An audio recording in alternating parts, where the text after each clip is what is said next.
नमस्ते बच्चों, आपका मेरी हिंदी कक्षा में स्वागत है। हम पढ़ रहे थे प्रज्ञा प्रवाह अभ्यास पुस्तिका। ठीक है,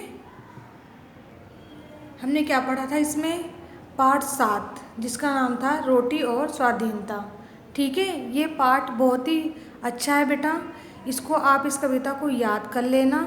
ठीक है, ये एग्ज़ाम में आएंगे और इसके जो कवि हैं रामधारी सिंह दिनकर, इनको भी याद कर लेना। ठीक है, हम आज करेंगे पाठ 7 के अभ्यास कार्य। ठीक है, इसके शब्दार्थ आपने कर लिए होंगे। आज हम करेंगे प्रश्न 2। ठीक है, मौखिक प्रश्न। इसमें दिया हुआ है रोटी और स्वाधीनता का क्या संबंध है। बेटा ये मौखिक प्रश्न दिया है, बट इसमें वन वर्ड नहीं है, एक सेंटेंस में पूरा आंसर देना है इसको। ठीक है, रोटी और स्वाधीनता का क्या संबंध है। इसका अर्थ है कहीं भूख बेताब हुई तो कहीं आज़ादी की खैर नहीं। मतलब कहीं पर भूख इतनी उतावली हो गई कि आज़ादी को ही क्या कर दिया, उसको दाव पे लगा दिया। ठीक है ना। प्रश्न 2, तू बेच न तो खा जाएगा। प्रश्न किससे किया गया है? किसके लिए किया गया है? कवि ने भारत के लोगों से ये प्रश्न किया है। ठीक है ना। ग, आज़ादी को धोखा देने वाले कौन है? कौन है आज़ादी को धोखा देने वाले? भूखा व्यक्ति। ठीक है ना, जो भूख के कारण अपने देश को दुश्मनों के लिए क्या करता है, छोड़ देता है।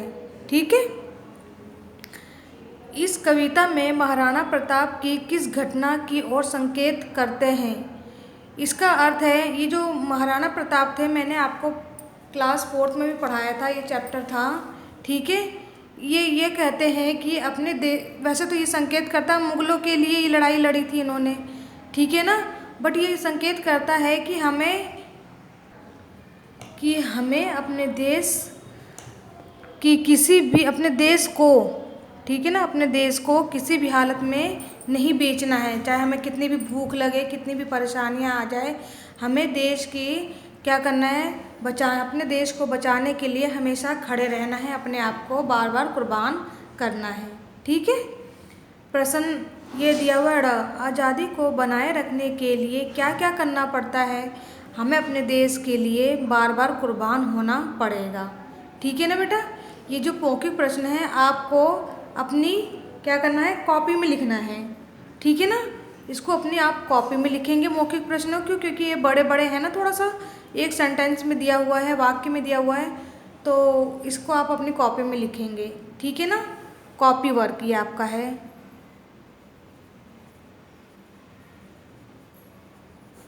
ठीक है, ये आपका कॉपी वर्क है। ठीक है, अब करेंगे प्रश्न। ये क्वेश्चन आंसर आपको नहीं करने हैं कविता के। ठीक है, अब करेंगे हम प्रश्न 4। प्रश्न 4 में दिया है अधोलिखित रिक्त स्थानों की पूर्ति कीजिए। जो रिक्त स्थान दिए हैं उनमें जो खाली स्थान जो दिए हैं, ये उनको शब्द करके भर के इसमें पूरा करना है। इसमें दिया है आज़ादी रोटी नहीं मगर दोनों में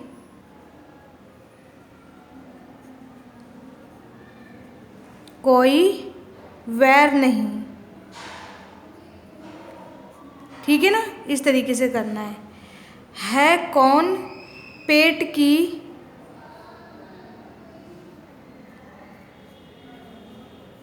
ज्वाला में पड़कर मनुष्य रह सकता है?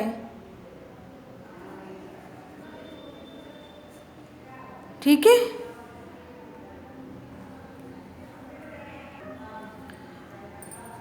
ग है बड़ी बात आज़ादी का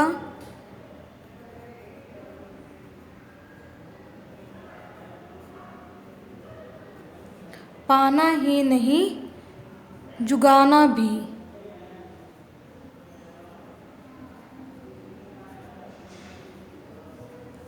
ठीक है, आ पड़ी विपदा तो क्या प्रताप सा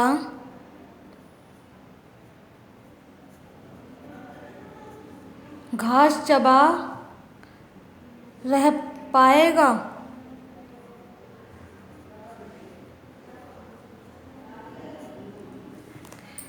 ड़ मर भूखे इसे घबराह,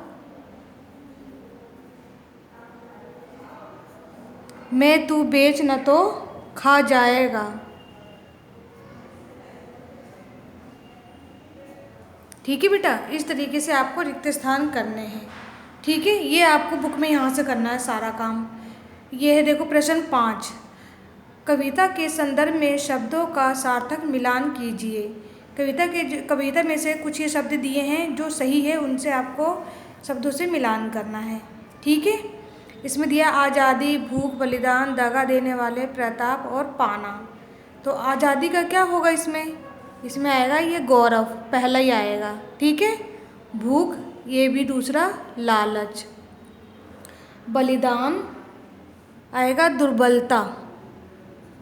ठीक है, दगा देने वाले रोटी। ठीक है, प्रताप घास की रोटी, पाना जुगाना। ठीक है, इस तरीके से ये आपको मिलान करना है।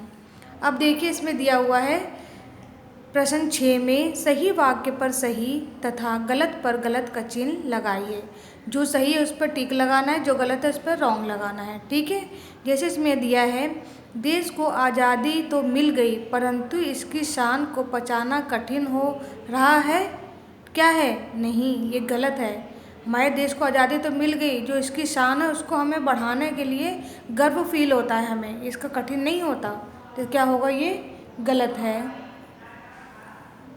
देश में भूख और गरीबी विद्रोह कर उठी तो भी आज़ादी का कोई खतरा नहीं, ये भी गलत है।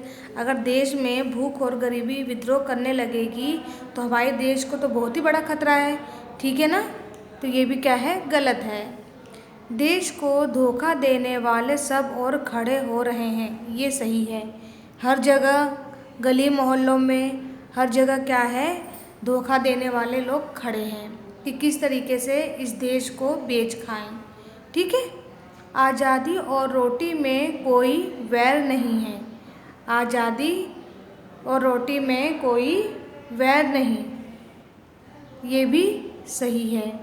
ठीक है, देश की आज़ादी के लिए एक बार बलिदान देना पर्याप्त है, ये तो गलत है। क्योंकि देश की आज़ादी के लिए बार बार हमें क्या करना पड़ेगा? अपने आप का बलिदान करना पड़ेगा। अपने देश के लिए हमें बार बार कुर्बान होना पड़ेगा। ठीक है बेटा?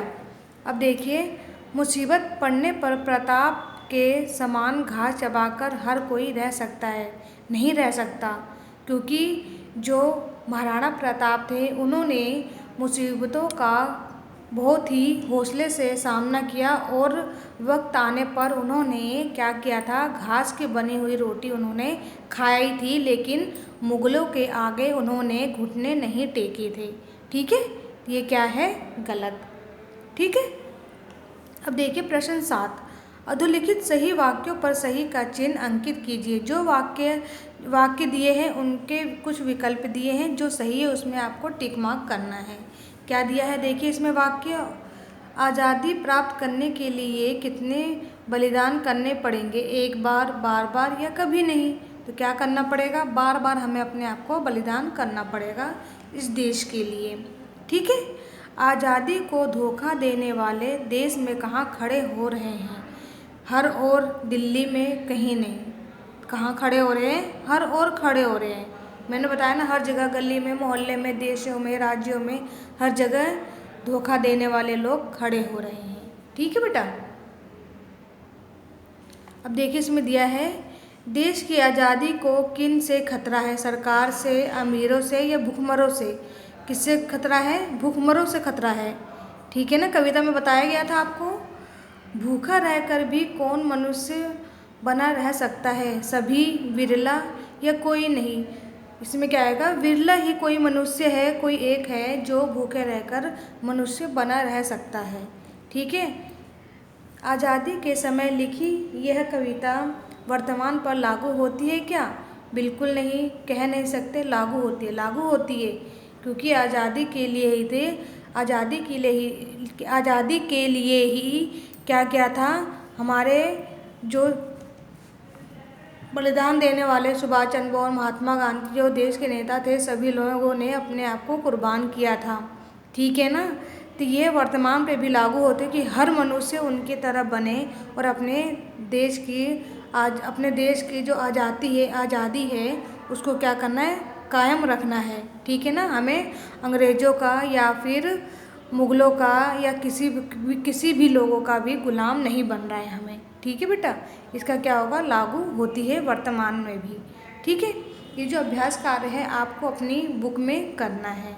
ठीक है।